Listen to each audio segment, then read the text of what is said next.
Karibu ndugu mtazamaji wetu, kama ni mara yako ya kwanza unajiunga na chaneli yetu Mswati Media, basi usisahau kubonyeza alama ya subscribe plus bell ili uweze kuendelea kwa wa kwanza kupata taarifa zetu za usajili zinazohusu klabu mbalimbali katika bara la Afrika.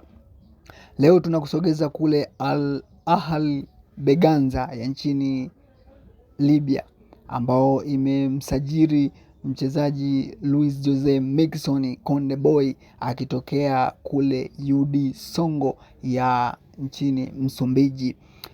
Kulikuwa kuna tetesi mbalimbali ambazo zilikuwa zinamhusisha Luis Jose Miquissone kwamba anaweza karejea katika klabu ya wekundu Msimbazi Simba nchini Tanzania, lakini mambo yakawa yameishia katika tetesi.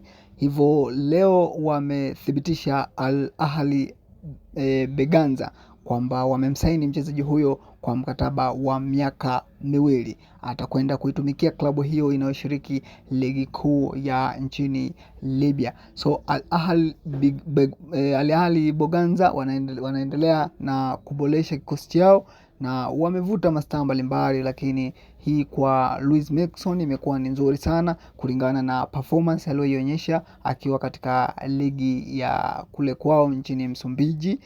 Jose Luis Miquissone ameweza kupachika mabao yasiyopungua 15 katika msimu huu, ambapo amerudisha makali yake na amekuwa ni mchezaji ambaye ni kinara wa upachikaji wa mabao katika ligi hiyo ya nchini Msumbiji, akiwa na klabu yake ya zamani ya UD Songo. Ifahamike mchezaji huyo amewika sana katika vilabu vya Simba Sport ya nchini Tanzania na baadaye alitimkia kunako klabu ya Al Ahly ya nchini Misri. Hivyo kwa sasa amekwenda katika klabu ya Al Ahly Berganza ya nchini Libya. Hivyo ndugu mtazamaji wetu, endelea kubaki nasi kwa kubonyeza alama ya subscribe plus bell ili uendelee kuwa nasi kwa taarifa zaidi za kimichezo. Asante sana.